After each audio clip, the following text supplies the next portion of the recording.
Good afternoon, everyone. I'm Mark Duggan, the Trioni Director of SIEPR, and I'm excited to welcome all of you to this very special event recognizing the work and broad impact of Nicholas Stern, this year's recipient of the SIEPR Prize. This prize has been given every other year to a scholar or policymaker who has deeply influenced economic policy. Since it was established in 2010, with tremendous support from George Shultz and many others, the prize has gone to Paul Volcker, Alice Rivlin, Stanley Fisher, and Bill Bradley. And just 2 years before I came to Stanford as SIEPR's director, my own PhD advisor and the former head of the Council of Economic Advisors, Marty Feldstein, was honored with this award. Nicholas Stern is certainly a very fitting name to add to this impressive lineup of SIEPR Prize winners, and he really embodies the policy relevant economics that we do. Your support enables us to conduct research that is intended to have a real world impact, much like Nick's work on environmental economics has resonated around the world. One really quick and related example of how SIEPR is making a difference in the policy arena is our most recent policy brief that you hopefully received in an email this morning. It was written by Marshall Burke, one of our faculty fellows and one of today's leading experts on climate change, and it looks at what policymakers can do to mitigate the pollution from wildfire smoke that we've been experiencing in alarming ways over the past several weeks. Nick Stern certainly helped pave the way for more economists interested in focusing their research on the environment, and that's a big reason why he's here with us today. He has been for many years one of the most influential voices on the economic impacts of climate change and was the driving force behind a 700-page report that came out in 2006 and called out climate change as the world's greatest and widest-ranging market failure. That Stern review on the economics of climate change detailed several steps that policymakers could take, including carbon pricing, supporting low carbon technologies, and improving energy efficiency. Nick is currently the I.G. Patel Professor of Economics and Government at the London School of Economics. He also leads LSE's India Observatory and the school's Grantham Research Institute on Climate Change and the Environment. Nick has far too many professional accomplishments for me to list all of them, but I'll just mention a couple, including his time as the president of the British Academy and his election as a fellow of the Royal Society in 2014. Nick has had a very long career in public service that's included roles as chief economist of the European Bank for Reconstruction and Development, chief economist and senior vice president at the World Bank, and he was the second permanent secretary at the UK's Treasury. For those of us who think in terms of numbers, like me, Nick has published 15 books, more than 100 articles, and he holds 17 honorary degrees. And before I turn things over to Nick, who will be talking about building a sustainable recovery and transforming growth, I'd like to thank my colleagues on the SIEPR Prize Committee, Jim Paterba, John Chauvin, and George Shultz. After Nick's remarks, we're going to do a brief Q&A that will be moderated by Larry Goulder. Larry is a SIEPR Senior Fellow and the Shuzo Nishihara Professor in Environmental and Resource Economics here at Stanford. He's also the director of SIEPR's Stanford Center for Environmental and Energy Policy Analysis that is a joint venture between SIEPR and Stanford's Precourt Institute for Energy. I wanted to quickly note that on October 21st, in 2 weeks, Larry will be hosting a virtual discussion with Senator Sheldon Whitehouse and Lisa Murkowski on bipartisan climate solutions. If you're interested in attending, please visit our website for more information and to register. Meanwhile, if you have questions for Nick today, please submit those questions through the link in your event confirmation email or by clicking the link found below this video. Again, thank you so much to all of us for joining today and for your continuing support of SIEPR. Events like this are an incredibly important way for us to all connect and share ideas on research and on economic policy. And I know it's not ideal that we can't be together, but I'm grateful that we're staying engaged online. We're even planning now our 2021 SIEPR Economic Summit for early March and are very excited to announce a lineup that includes Melody Hobson of Ariel Investments, Raphael Bostic of the Federal Reserve Bank of Atlanta, and the CEO of Microsoft, Satya Nadella. With that, let me welcome Nick with a warm congratulations on being the 2020 recipient of the SIEPR Prize and turn things over to him. Take it away, Nick. Thank you so much, Mark. That very kind introduction. I'm deeply honored by this prize, and thank you to you, Mark, and to all the jury. And I wanted to recognize the distinction of the previous recipients, some of whom were very good friends of mine, and of course the towering figure of George Shultz, who inspired the prize. I'm coming at it from the point of view of somebody who's worked on development economics and public economics and economic theory throughout my working life. So that's the perspective I bring. How the development economics, how do societies grow and change? Public economics, how do you influence them? And that's the background which I'm trying to bring to this subject and which will run through what I have to say. I hope what I have to say will be accessible to the non-economists. I'll do my best. Some of it is directed specifically to economists about concerning how we do our subject, what it is that we bring to the table. And I want to argue that there's much more economics that we should bring to the table, that it should be deeper and stronger. And we've got a lot of work to do.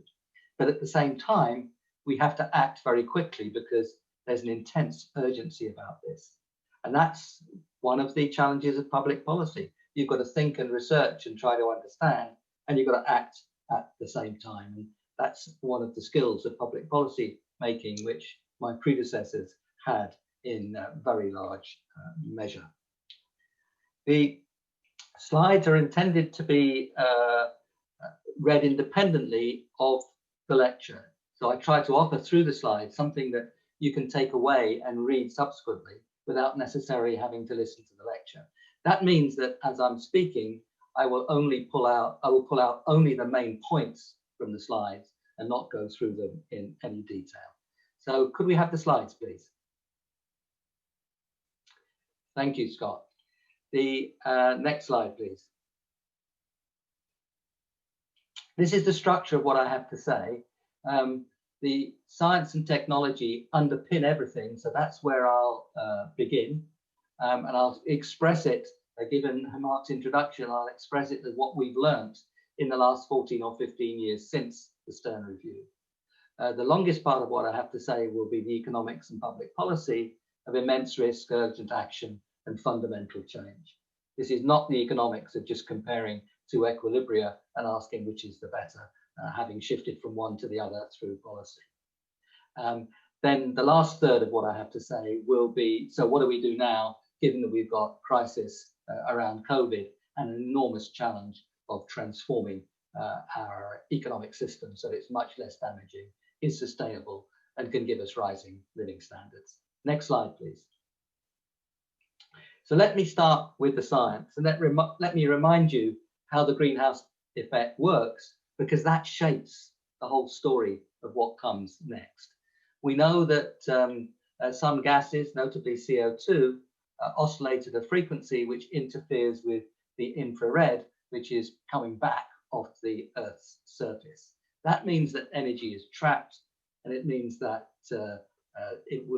the Earth is warmer than it would otherwise be in the absence of these greenhouse gases. The greater the concentrations of those gases, the higher the temperature. If we want to stop temperature from rising, therefore, we have to stabilize those gases, CO2 notably, but not only. And that means that our emissions have to be net zero. If the concentrations are to be stable, then the flows into them have to be net zero.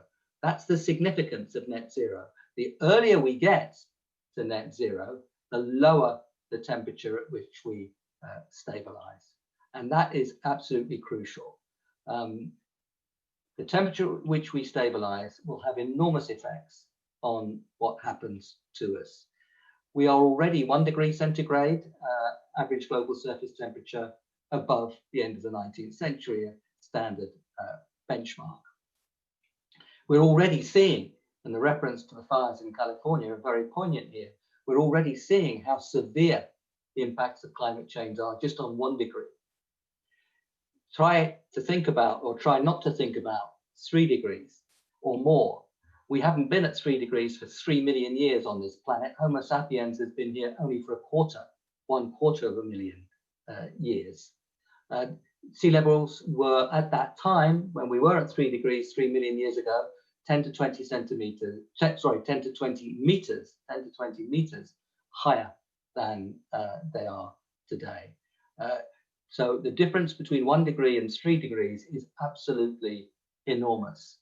And indeed, the difference between 1.5 degrees and 2 degrees, that was the argument in the 2018 report, which I'm showing the cover of here, the difference between 1.5 and 2 degrees is pretty unpleasant, including more than doubling the populations exposed to extreme frequent and extreme heat. The difference between 1.5 and 2 is very large, and that is why increasingly many are arguing that our target should be 1.5 degrees. Remember the Paris target in the Paris Agreement of 2015, which more than 190 countries signed up to, that was well below 2 degrees. Best efforts to 1.5, and it now looks as if 1.5 is much more sensible. So these are the IPCC reports, the Intergovernmental Panel on Climate Change. They've been pretty conservative. Each time they've been cautious, not wanting to overdo it. And that means that each time, as time has gone by, they've had to revise up their estimates of the risk. And the effects are coming through faster than we thought 15 years ago with the Stern review. They're coming through with greater intensity, and the emissions are still rising. And we're perilously close to some tipping points here. So that's the challenge and why we have to act quickly and strongly. Let's have a quick look at where, next slide please. Let's have a quick look at where emissions are going. This is the graph of emissions for a number of major countries. It covers perhaps 70% or so of the total fossil fuel emissions. And what you can see is a hint, a suggestion that we're flattening off, but we haven't yet flattened off. And what you will notice also is the remarkable first 10 years, first decade of this century. And there we saw an extraordinary growth in China's economy, growing at 9 or 10% a year throughout that period, largely coal-fired. And that was a very rapid increase in the world's emissions. China is starting to flatten off, but it's a reminder that what happens to China, of course, is enormously important. United States, very big, roughly 15% of these emissions, and the EU around 9.5%. EU, United States, China are ballpark half of the total emissions. So concentrating on what happens there is important, and I will focus some of my remarks on those three places. Next slide, please. So that's the science. It's got more worrying since the Stern review. The technology has moved much faster than we anticipated. Costs have been falling dramatically. You've all seen numbers like this. The installations have gone up faster than people have predicted. So the science is more worrying, but the technology, I think, is much better than we might have anticipated. Who would have thought 15 years ago that all the major car companies were talking about the end of the era of the internal combustion engine? India announced just two days ago that any coal-fired power station that retires would be replaced by renewables.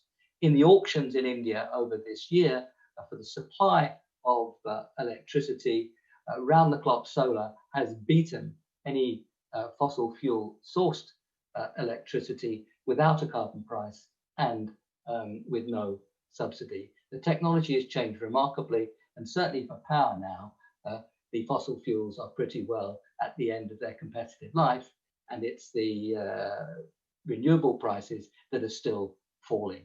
So that is a remarkable change on the technological front. Next slide, please. International agreements. So I've already referred to the Paris Agreement, which was a great landmark, and of course the Sustainable Development Goals agreed at the UN again by more than 190 countries that year was also an important landmark. It links all this to the development story. There's not a climate story and a development story. They're inextricably bound up together, and that's embodied in the Sustainable Development Goals. And it'll be an important theme of what I have to say throughout. The EU has recommitted very strongly now to its green policies. It put in place its Green Deal at the end of last year, committed to a green recovery from COVID with strong policies and resources put in place in this summer. In September, just less than a month ago, China announced carbon neutrality by 2060. Given the size of China in this whole story, of enormous importance, we're working with a lot of friends in China to see if that can't be accelerated in the very near future, so that China's emissions peak by 2025, not simply by 2030, as China committed to in Paris. One of the joys for all of us who love the United States is its heterogeneity, and we know that US cities, states, firms are also making and have made very strong commitments. But we shouldn't get overexcited here. We know that the current occupant of the White House doesn't take this issue very seriously. Similarly in Brazil, Russia is hardly an activist in this area, and similarly some OPEC states. So very strong positive moves, but also pretty important hesitations here. So every time I start looking as if I'm optimistic, please remind yourselves in brackets, but not fast enough and not everywhere yet. Next slide, please. Community action. Those of us who have the privilege of working in universities know how strongly the young people are pressing for a much better future and pressing for strong action on climate change. Many of the big firms that have changed have spoken of the pressure from their workforces. Unilever, I had the privilege of working with Paul Polman, who was at the head of that for a decade and turned it into a very strong outfit from the point of view of sustainability. They get 2 million job applications a year. That if you commit yourself strongly, you find that you get good people, and you also find that you start to perform better by conventional criteria as well. European elections are moving in this direction, and even in the United States, you're seeing it. I shouldn't say that. I say also in the United States, you're seeing that move strongly as well. Next slide, please. Firm after firm in this last 2 years or a year and a half have made very strong commitments. The data people, you know, like Amazon, Microsoft, Google, you're seeing many firms, you know, like Siemens in infrastructure, Reliance, the biggest, most important firm in India, declared the net zero target by 2040. Mahindra and Tatas as well in India with very strong targets. So this is a story where firm after firm is making that commitment, and you're also seeing it very strongly in the private sector. Larry Fink famously saying in Davos in January that we're starting to see that portfolios, financial portfolios, which take climate and other responsibilities seriously, are starting to outperform their less sustainable counterparts. The link between strong action to drive towards zero carbon and the growth story is increasingly recognized. Next slide, please.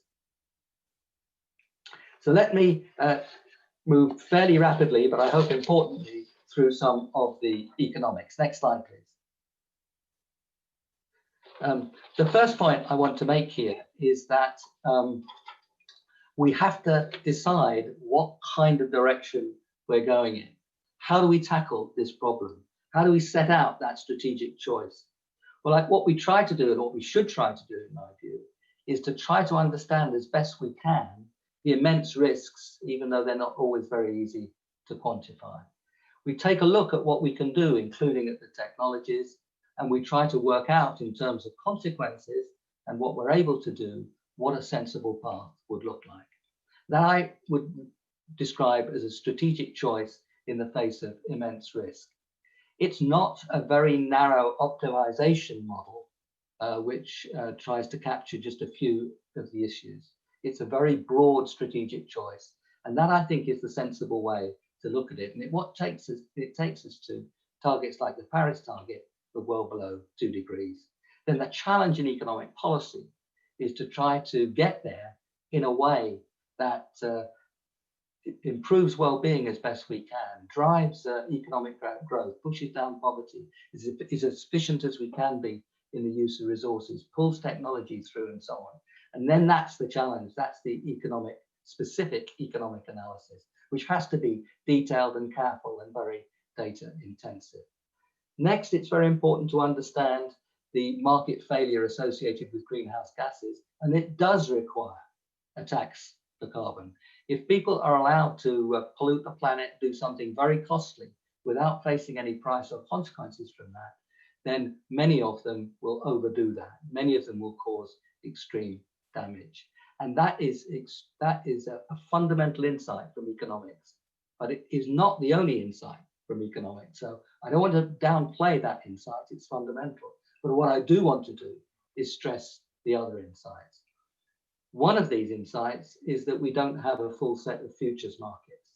That was very much what troubled Keynes. Keynes was asking himself, how can investors make decisions when they're not sure where the world will go, or there are considerable uncertainties about where the world will go? There are not all these future markets to guide them. And that's why it's very important to indicate a strong sense of policy, because that will allow the investment in innovation go forward. And many of the technologies we've seen come through have come because of this broad sense of direction rather than very specific price-like policies. Next slide, please. But it's more than the absence of futures markets. There's lots more market failures out there.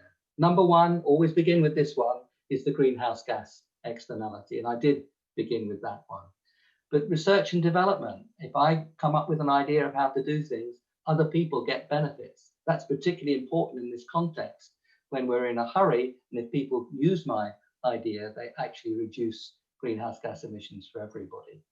We know that this is a risky world, and we know that capital markets try to handle risk, but they don't always do it very successfully. So mechanisms for risk sharing and risk reduction are going to be very important. A lot of this is about networks, electricity grids, public transport, broadband, recycling, and so on. And we know that networks do require public policy underpinning if they're to work.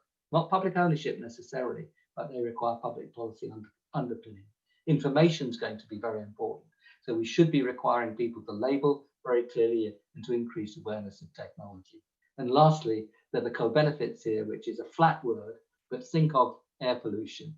This is a story where climate change and air pollution and biodiversity are all very much wrapped up together. We've lost 2/3 in the last 50 years of wildlife, 2/3 in 50 years. Something like 10% or more of deaths in the world are associated each year are associated with air pollution. So that is a soft word, co-benefit, but the issue of ecosystems, biodiversity, and pollution are enormously important. And many of the things we do on climate will also be motivated by the recognition of those challenges as well. So we've got to act on all these dimensions. There's not just one market failure here in a world which is otherwise perfect. These market failures are entirely are enormously relevant to the story. And remember that if government's going to give signals that are going to guide investment, it's got to be as predictable as possible. That doesn't mean rigid, because we're going to learn and change, but we try to be as predictable as we can. Next slide, please. I've already emphasized that this is a growth story. In the short run, in a world of deficient demand, in the medium run, there's an enormous amount of innovation and a Schumpeterian story. And of course, there's no high carbon growth story in the long run because it self-destructs.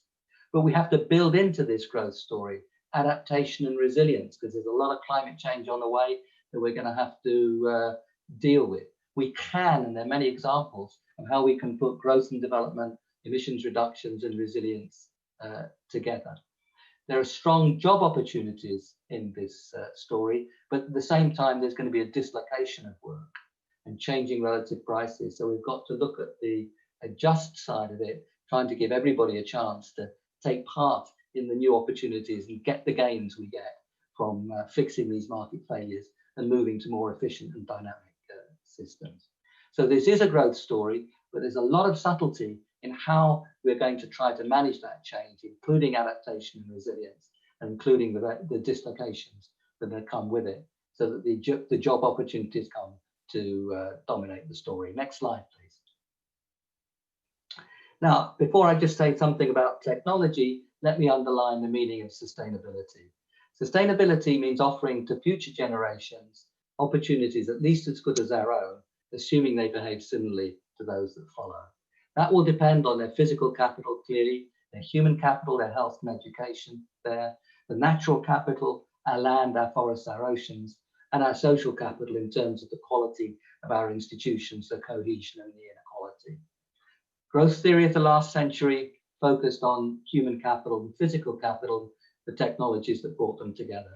The modern growth theory has got to be involving these four sorts of capital. It'll be deeper and more thoughtful, but it'll also focus attention on well-being across the piece.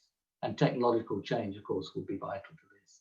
So let me put in a quick plug for the Stanford School on Climate and Sustainability, and recognize the collaborations between science and technology that are involved. But I hope I've said enough already to emphasize that the economic policy framework will be fundamental. Next slide, please.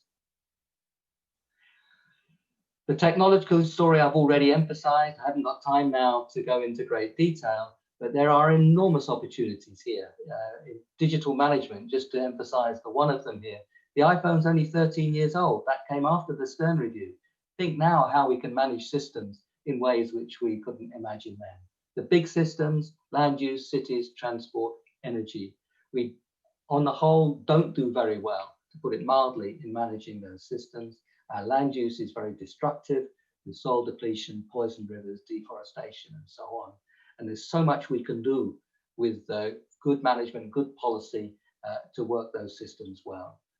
Often, some of the things we need to do will be imposing standards and regulation.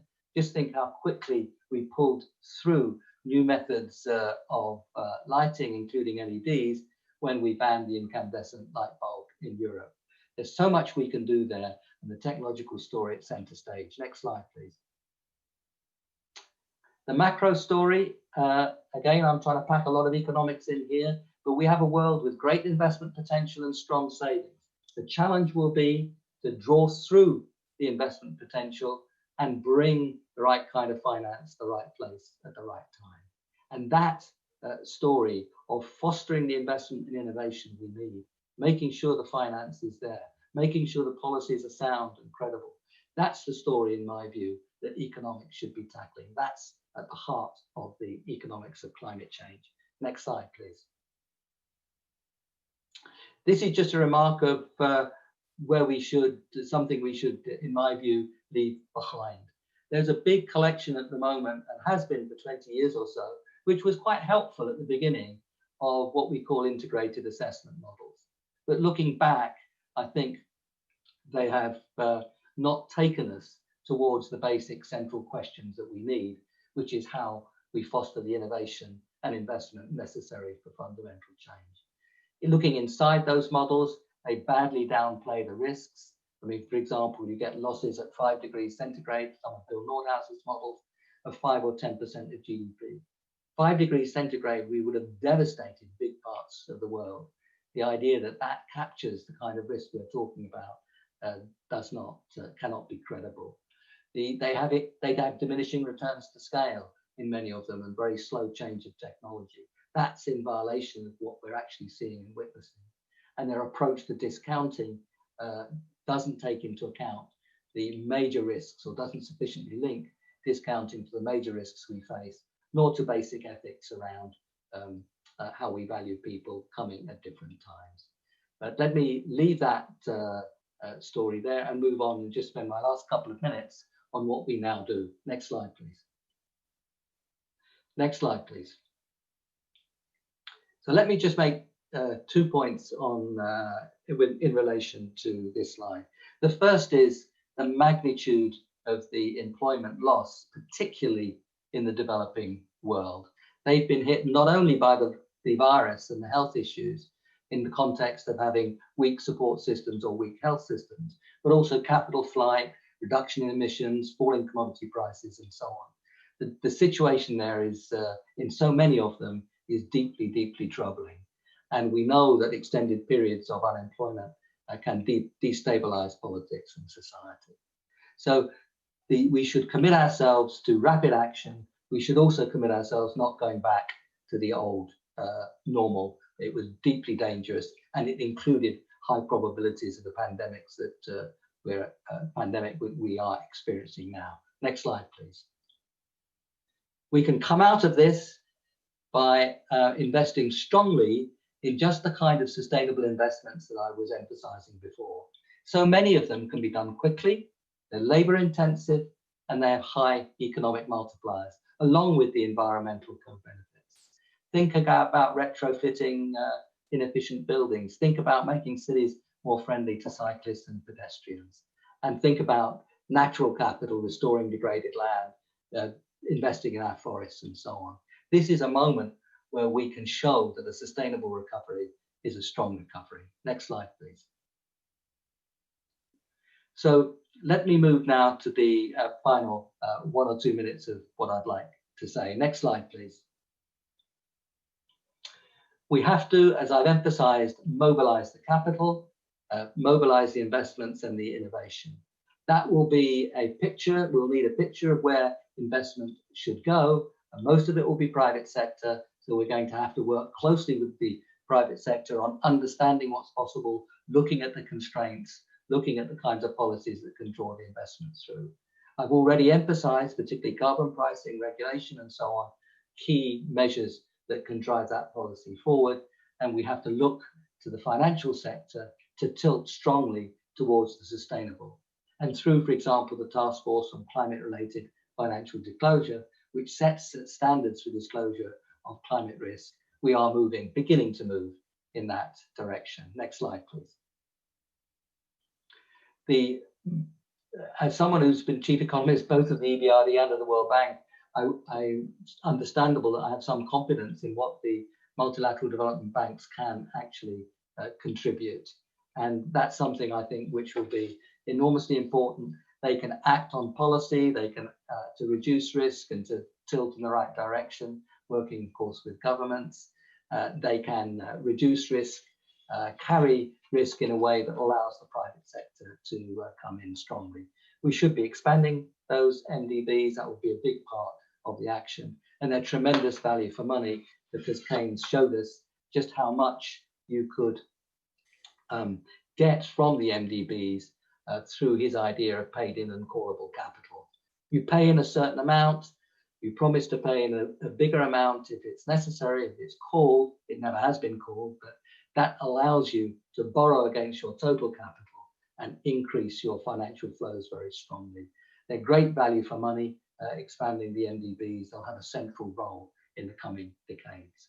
Next slide, please. So this is my penultimate slide. So where are we now then? I've tried to show that we have to come out strongly from the unemployment and devastation, economic and health associated with COVID. We have to reconstruct. So in many ways, we're like reconstruction after World War II, and it's going to have to be an international story in that. But there are very important differences as well. The world's multipolar. The agenda is truly global. The world's much more market oriented and so on. So private investment and private innovation will be at the core of this recovery and transformation. As I've already remarked, we have the international institutions we need. We've got to work to make them better. And probably what we need now is an increase in investment in the world of approximately 2 percentage points of GDP. I've argued already that the macroeconomics is such that we can do that. The investment programs could come from the enormous opportunities with good policy, and we do have the savings in the world if we can mobilize the finance to carry the risk as well as possible. So last slide, please. So I think it's reasonable to call this story a Marshall Plan, but it's very different in many ways from the one that went before for the reasons that I've described. And it will be investing not just mostly in physical capital, which was the older Marshall Plan. It'll be all forms of capital. It will involve private sector and civil society very strongly. It won't only be top down.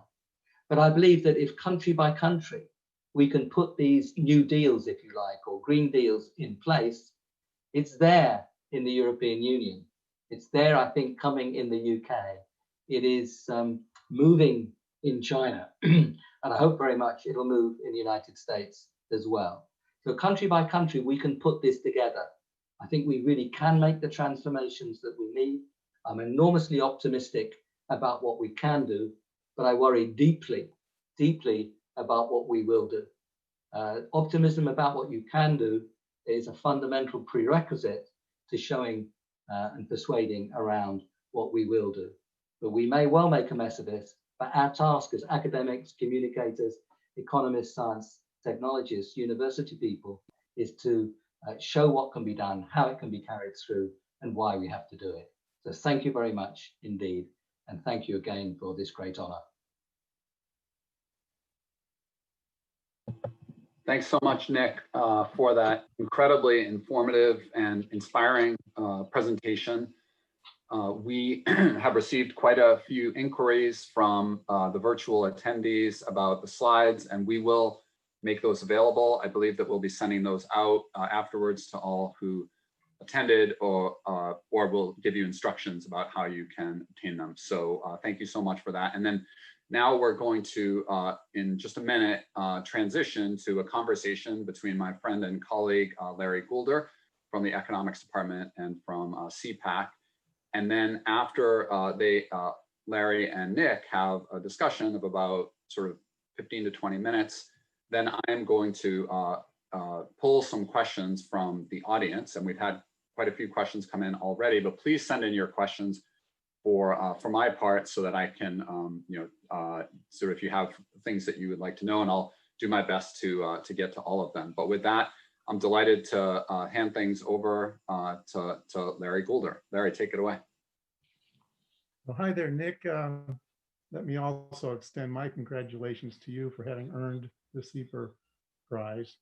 It's great. It's a pleasure to honor you with this, and it's also great that this event gives us an opportunity for you to showcase your important work. I will start with, you've covered a lot of ground and a lot of dimensions of public policy, a lot of issue areas. I'll start with a couple questions related to the climate change challenge. And then I will segue to some broader issues having to do with public policy efforts along other lines to contribute to sustaining well-being in the long run. But starting with climate policy or climate challenge, scientists of all stripes, climate scientists, ecologists, sociologists, technologists, and economists, they tend to indicate that we have a very serious problem ahead of us, that we have to very significantly mitigate greenhouse gas emissions in order to avoid huge damages to the environment, to the economy, and most importantly, to human welfare. But there are those who feel that trying to do it, having net zero by 2030, or even by 2050, might just be too costly. It's just not worth going that fast. They instead say, let's rely more on adaptation, let's deal with climate, let's reduce the damages that way rather than mitigate emissions. My question to you is, from your work, how confident can we be that setting a date of 2030, or if you like 2050, for achieving net zero would be worth the price? I think first that the target of 2050 is eminently feasible, and not just feasible, that the transition would be very attractive. Cities where you can move and breathe, ecosystems which are robust and fruitful, much more efficient. And study after study has shown that we are now in possession of the technologies that can get us there, and get us there actually in many cases more cheaply. I already underlined when I was talking about renewables, particularly in India, but right around the world, being already cheaper than the alternative forms of electricity, even without a carbon price and even without a subsidy. So the idea that this is unambiguously more expensive to get there is simply empirically wrong. Some things are going to cost less, some things are going to cost more. Probably air travel will cost more for a while, but we can see our way to zero carbon air fuels. Probably that will be more expensive. The electricity now is already cheaper using renewables. So it will depend where you look. So the idea that going net zero by 2050 is just too costly, I don't think bears study. China's commitment of essentially carbon neutrality by 2060, came out after quite a period of study. And I have been collaborating for the last couple of years with friends in Tsinghua University, the most important university in China, working on this, on the feasibilities and costs around this.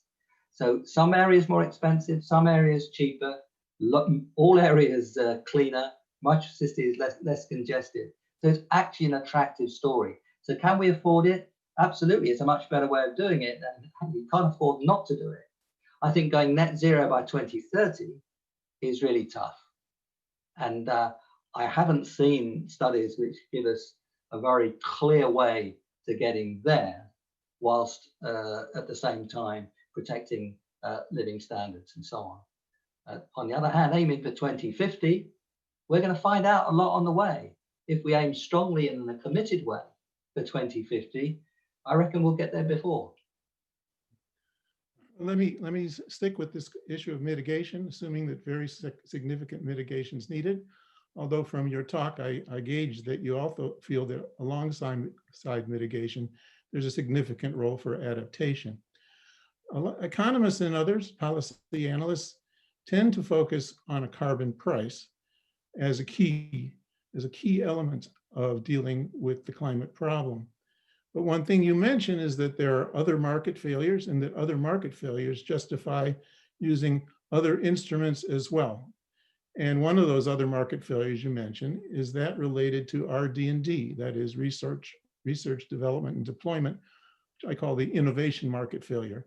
I wonder if you could say a word or two more about what policies you think would be particularly promising in dealing with that market failure, which implies that in the absence of policy, there's not enough investment in research and development. Yeah, let me, I didn't in my earlier answer pick up your point about adaptation. I should have done. It is enormously important, and it's inevitable. I mean, we're seeing tremendous difficulties and risks associated with just 1 degree. We're highly likely to go to 1.5 degrees, and if we don't act strongly enough on mitigation, a bit more than that. And each half a degree you add is worse in this story. So one way or another, we're going to have to do a lot of adaptation. That's thinking about how we build on floodplains, thinking about how we control the fire risks, which of course is enormously important where you are now in California. There's so much on the adaptation front that we're going to have to design into what we do. There's an awful lot of things that in terms of building design, public transport, different ways of growing rice and so on, but actually good technique can give you less emissions and make you more resilient and actually reduce your costs. There are a lot of examples like that. We have to pursue them, but we can't take our eye off adaptation. It's a fundamental, and we're going to have to deal with it. On R&D, it seems to me it depends on where you look. If you're talking about carbon capture and storage, you're going to have a carbon price so that there's a return to doing that. You're going to have governments setting out the regulatory environments for using, the pipeline infrastructure. So they're going to have to be the policy there on the price, the work on the infrastructure where the public sector is going to have to play a role in setting the story, and of course work with the private sector firms. And some of that can be in universities as well. Other places, for example, new materials, you may well find very close collaborations between universities and the private sector, where the government has to put resources in. The drive to zero carbon air fuels is likely to be the chemical engineering departments of the world working with the aircraft sector. So you're going to have to use public policy like the prices, you're going to put the resources in. Some areas are going to have infrastructure, you're going to work with the private sector because they're going to deliver big parts of this. So there's not one uniform thing which applies across all industries, but there is a remark that applies that we're going to need it everywhere, and we have to invest strongly in it, incentivize it. Well, you have mentioned a multitude of things that we should do. I'm struck by a comment in your slide. I don't think you mentioned it verbally just a moment ago. You said you're optimistic about what we can do, but you're profoundly cautious about what we will do, or profoundly concerned about what we will do. I was thinking as you gave your talk, yeah, these all sound great, but how are we going to break through the political barriers? Now, you might say that's the province of negotiators and political scientists and politicians.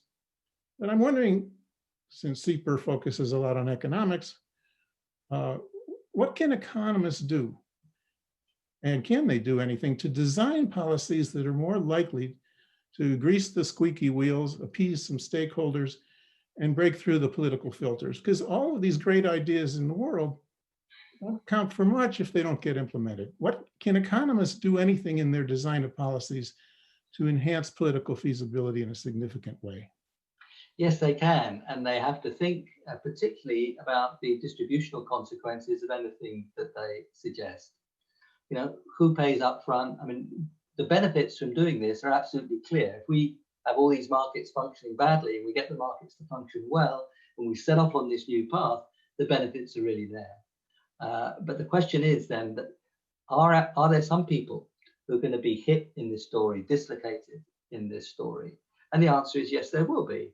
And if you shut coal mines, as we have to do, and leave the coal underground, then those who are earning their living mining coal will have to try to find new employment. Well, we must recognize which places are going to be dislocated in that sense, and how can we design policies which can overcome that. It means, in that case, investing in training. It means investing in some places. It means helping some people to move. Where none of these are going to work, then it means pensions. But this is a story where you have to identify the changes that are going to take place, ask who's going to be dislocated or suffer in that process. Same with the carbon price. You know, poor people might get hit harder by that. Well, carbon prices raise revenue. So what are you going to do with the revenue? Focusing that on the poorest people, I think, and showing how those systems can work. Very much part of economics, identifying who gains and who loses, and thinking about the design of policies that can help as many people as possible to be directly better off. Sometimes it's actually calling out vested interests, showing that the only reason that people are doing this, which is campaigning against this, is just to protect their own position when in fact they're damaging society. So calling that out too, I think, is part of economic analysis. But the most important thing is to show that this is a tremendously attractive growth story if we get it right. If you fix the market failures, we can all be better off. That's the story in economics. I very much appreciate your focus on distribution and the needs for compensation to enhance political feasibility. I would like to think about this issue now in an international context. I think that you and many economists have really endorsed a more or less uniform carbon price globally, which has advantages in terms of efficiency and cost effectiveness. But it's obvious that some countries, particularly those that are less developed, would face very significant burdens relative to their economic resources. And the question then is, how can you make it fair and likely more politically feasible? How can you have an international carbon price and yet somehow compensate those countries that are least prepared to bear that burden? How can you even out the burden? What would you suggest there? Well, first, that if a developing country puts in a carbon tax, it gets the revenue. So it is able to use that revenue, and it is, in many cases, as we've seen, fostering more efficient ways of doing things, particularly, for example, low carbon electricity. So we've got to be very careful not to overdo the burden story. Keep coming back to the idea that if you have a very inefficient, damaging system, wasteful system, and you make it more efficient, less damaging, less wasteful, then you are better off. And that's what we're driving towards. So it's a question of managing the adjustment process. So I think it's much better to talk that way rather than bearing a burden. You're managing a difficult adjustment process, but you've got to think of ways of doing that. So if you have a carbon tax, use the revenue wisely. I also think that when I mentioned that we should use some of the revenue to protect poorer people in the country concerned, I think we should use some of the revenue to help poorer nations. Because if poorer nations cut their emissions, we all benefit from that. On top of that, of course, the moral responsibility so to do. So I think that the flows of funds from the carbon tax would in part be from rich countries to poor countries. But we're going to have to recognize that those financial flows, the finance of investment, is going to be enormously important. And that's why I emphasize so much the role of the multilateral development banks in helping those flows of resources. Ultimately, that's going to be much bigger than the relocation of any carbon price revenue. It's those international flows that we need to get going to mobilize the investment in the world. So if I understand you, a lot of your focus here is within a country using the revenues to compensate, recycling it back to the economy. There are many studies that suggest, despite the fact that a carbon tax would produce net benefits once you account for the environmental benefits, it still could impose costs to various sectors that are significant, and significant costs if you ignore some of the environmental benefits. So that raises the question whether, in addition to recycling within a country, there's a significant role for international revenue transfers. For example, the Global Environmental Fund, in which revenues from a carbon tax could be collected at a central location and then redispersed to those countries that are especially needful of that. What is your view on that? If we could make that work, I'd be in favor, but it does involve quite quick advance in carbon taxation, and we're in a hurry. So let's see if we can get there. But in the meantime, we've got to increase investment around the world. And that is in large measure going to be domestically financed. So it means getting the policies in place to draw that investment through. But I do think that the multilateral financial institutions and the development banking system will play a very important part. And quantitatively, we know how to do that. We can do that quickly by expanding the lending capacity of those institutions. And quantitatively, it's going to be more important than the kind of fund you describe, even though if we could do it, it would be nice to have. Much bigger, I think, is those international financial flows, particularly around the multilateral development banks. That we can do quickly. So looking at my phone, I think I've got time for one more question. I want to segue to somewhat broader issues, although it's a pity that we could spend days addressing all of the issues along so many dimensions that you mentioned. But beyond climate policy per se, you also raised a number of important points about other public policies in other domains. You asked for, among other things, fundamental change in the focus of public investments. And in particular, one of the directions that you ask for is a change in the direction of public investment toward infrastructure. I appreciate it if you could say something more, offer a few more specifics as to what you have in mind there. Infrastructure, the big parts of infrastructure are transport, energy, water, and communications. And obviously the communications side of it, we're expressing now, we're talking to each other through Zoom. That's an example of the way in which investment in infrastructure can play a big role. We've seen in the case of communications, that if you get the regulatory structures right, then private investment can play a very big role.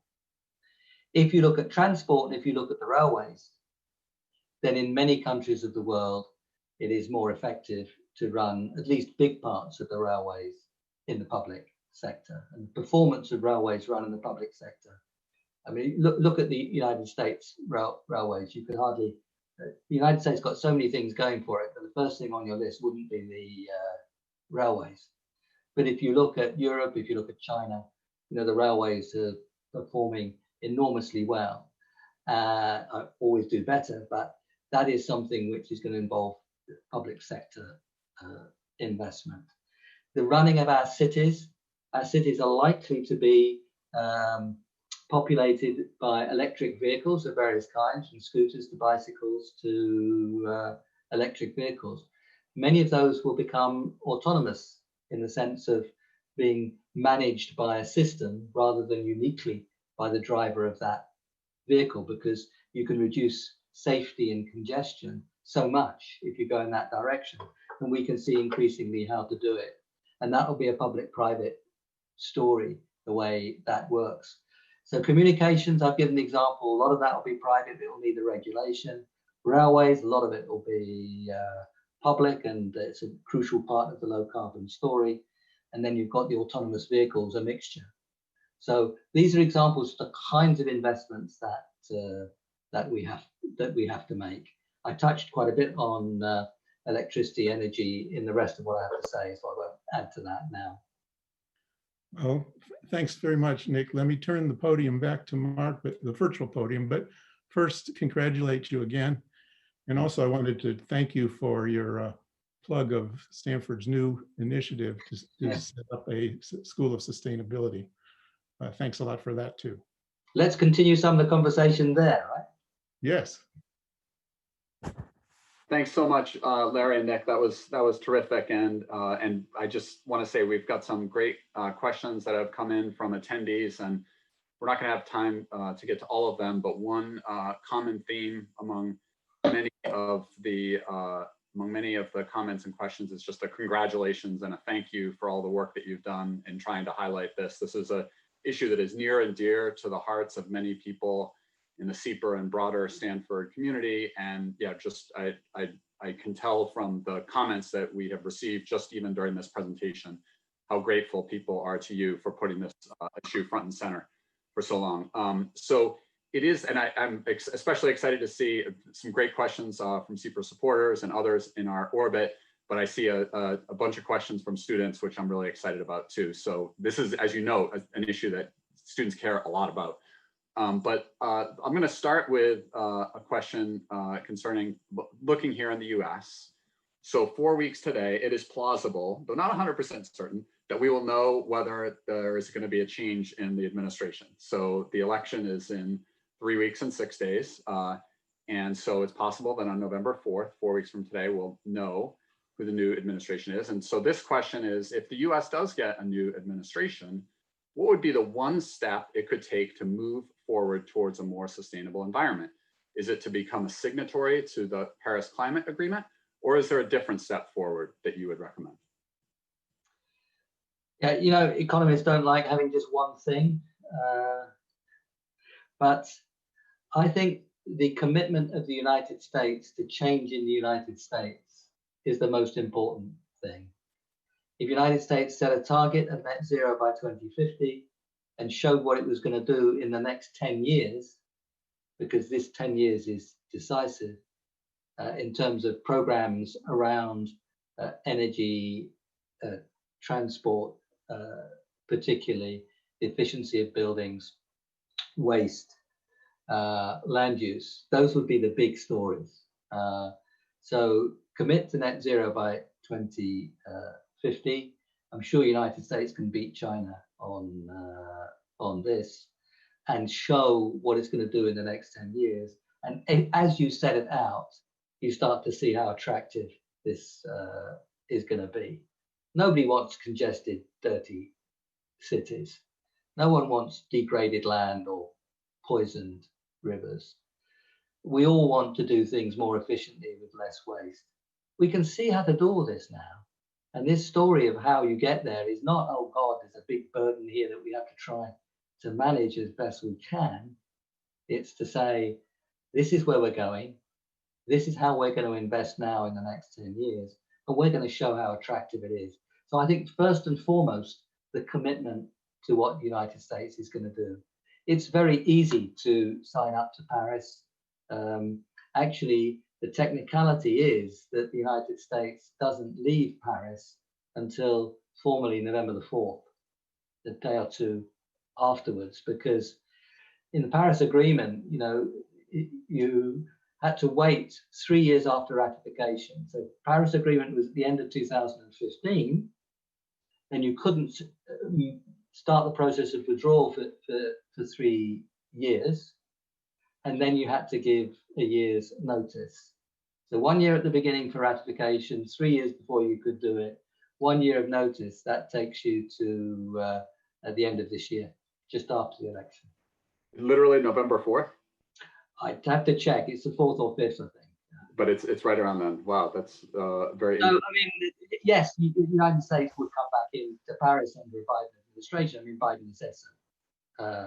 But what I wanted to do is, what matters most of all in the first instance is the commitment of the United States to its own change, which will be enormously beneficial for the United States. Great. Okay, thanks. That's very helpful. Another question, I'll just give a little background for the question. So in a class that I'm teaching this quarter, we've been covering the budget outlook in the US, and I think the budget outlook in a lot of places is similar, that has become much bleaker as a result of COVID. So if we look at things like debt to GDP projections through 2050, it doesn't look very, very good in the US. So the question, so that just tees up this question from one of today's virtual attendees. You outline a very inspired picture, but how do we make this happen amidst the economic wreckage that has occurred in government balance sheets and funding resources? Well, I'm sure all your students understand that the debt to GDP ratio has got a numerator and a denominator. The debt on the top and the GDP, the output on the bottom. The best way to reduce it is to grow, and to grow fast. And if we slip back into austerity quickly, we'll make the same mistake as we did after the 2008-10 financial crisis. We'll choke off growth and we'll prolong the pain. Not only the pain and suffering from the unemployment, but the pain from the debt. So this is something, the debt to GDP ratio, that is going to have to be dealt with. Already in the UK, we're over 100%, where previously we were 60, 70. But the way to do it is to go for growth and take your time.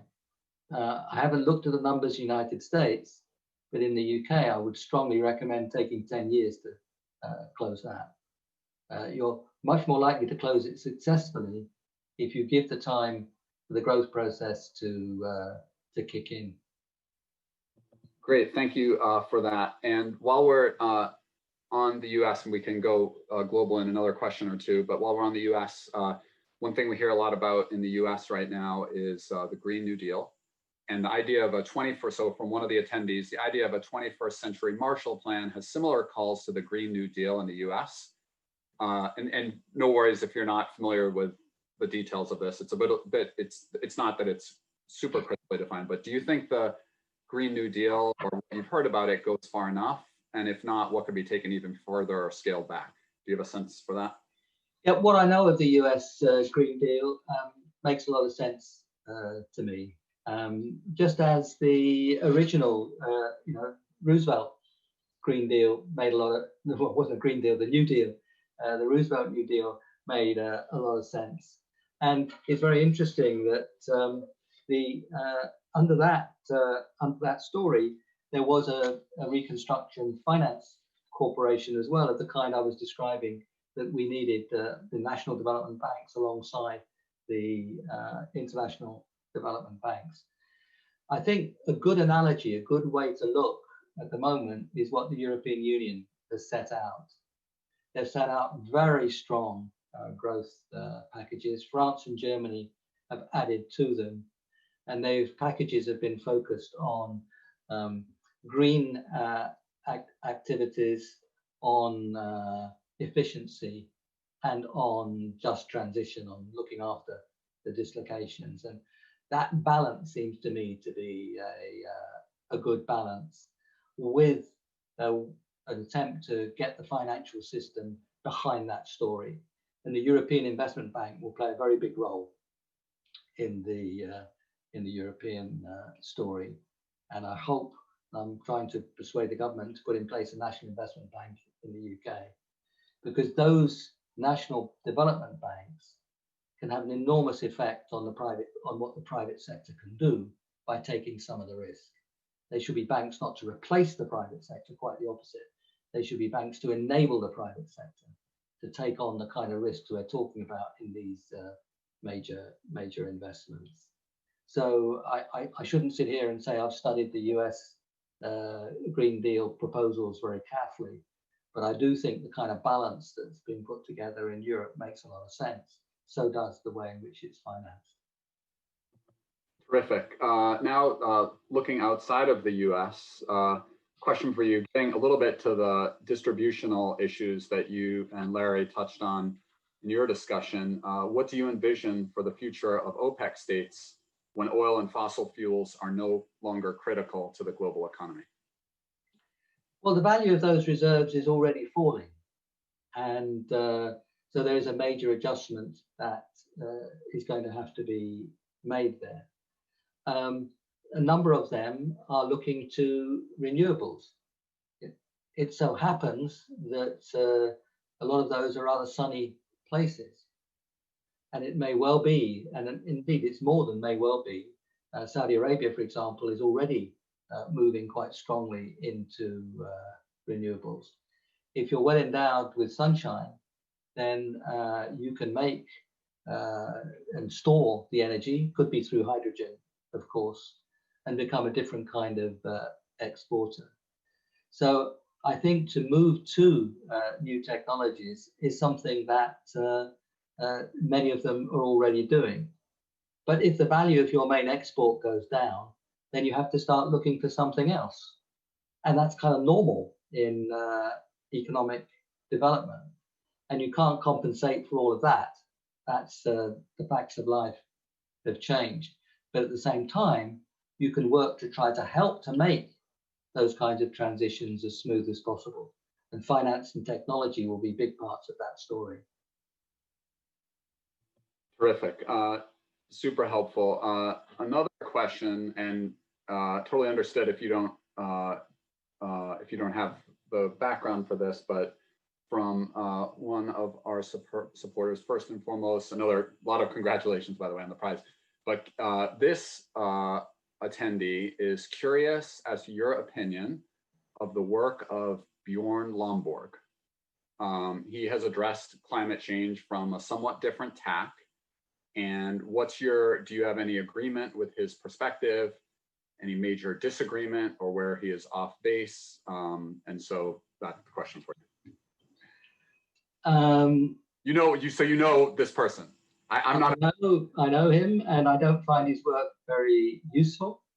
It doesn't meet the tests of what economics should be talking about that I tried to set out at some length. He doesn't have any training as an economist, really. He makes very good jokes. He can be very funny.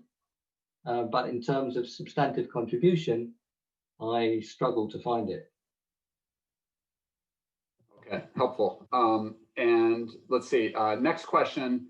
On the carbon pricing front, how do policymakers determine an appropriate level for the carbon price? And this is coming from one of my students right now. We've talked about externalities.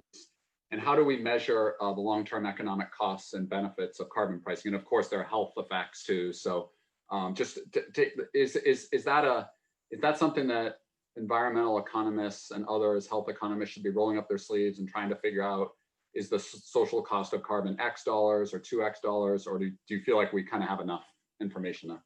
Well, the way I tried to put it was that we're trying to drive down emissions to net zero by 2050, ideally before, if we can manage. And if we set that strongly and get on with it, then we'll learn a lot along the way. Maybe we'll do it before.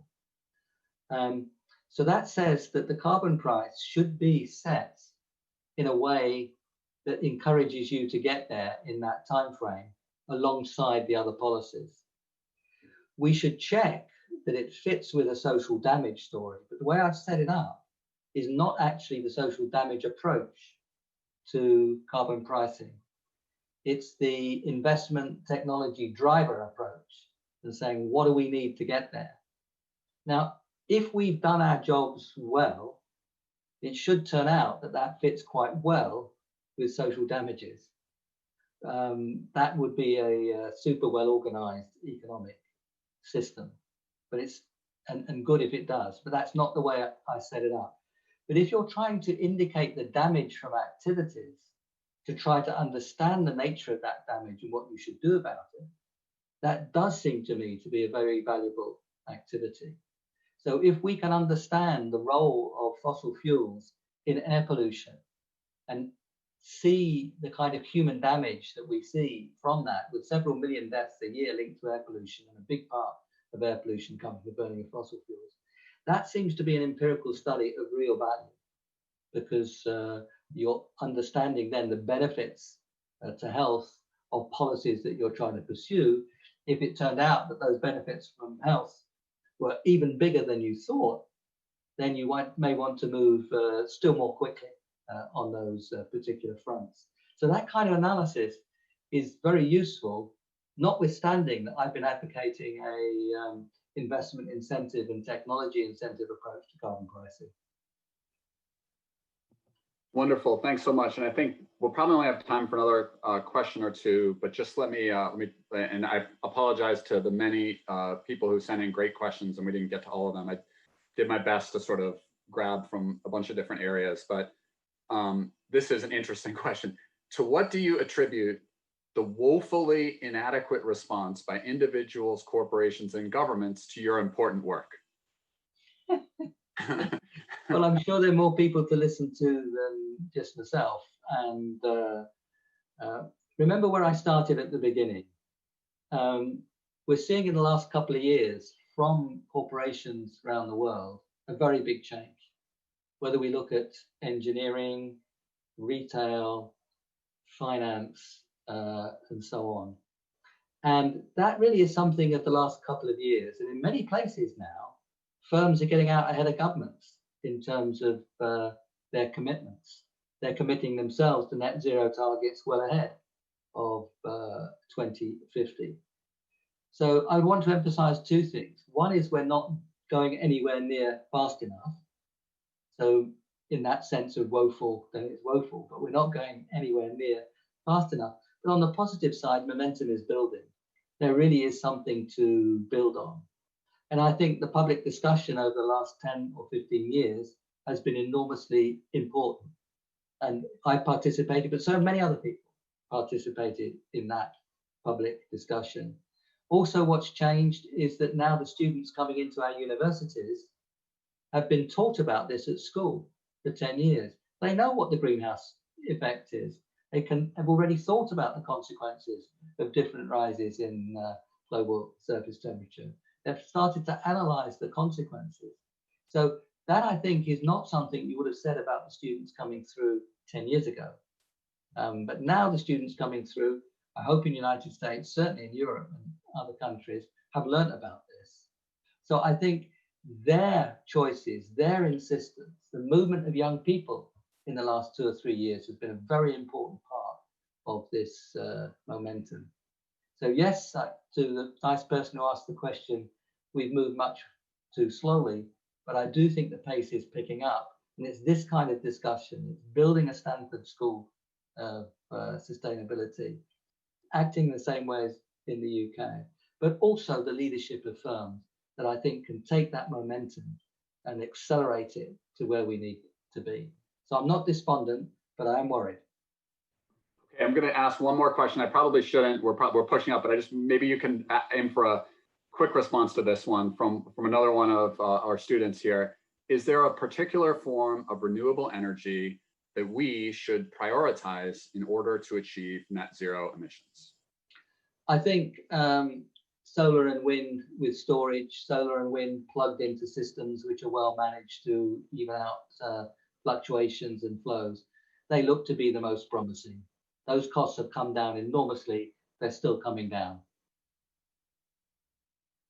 Wonderful. Well, I just, I think we are basically at time. I want to once again congratulate you, Professor Stern, and thank you for making time to share your insights with our community. The timing couldn't possibly be better given, as you mentioned, our plans to create a new school at Stanford on sustainability. And it's just an issue that is clearly very pressing in people's minds here in California and the Bay Area, certainly with these recent wildfires, very prominent. But yeah, we're so grateful and just so thrilled to honor you with the SIEPR prize, and very much hope that we can welcome you back to Stanford and to SIEPR in the not too distant future. Anything final you'd like to say before we wrap up?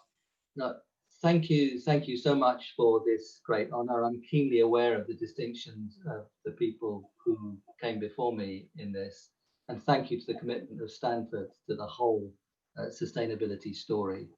And Stanford, with its great economists, the extraordinary technology and science that you have, Stanford's going to be at the center of all this, and it's the young people there, many of whom were asking these questions, that are going to drive us all forward. So my last word would be to the young is keep us at it, and you do it yourselves as well.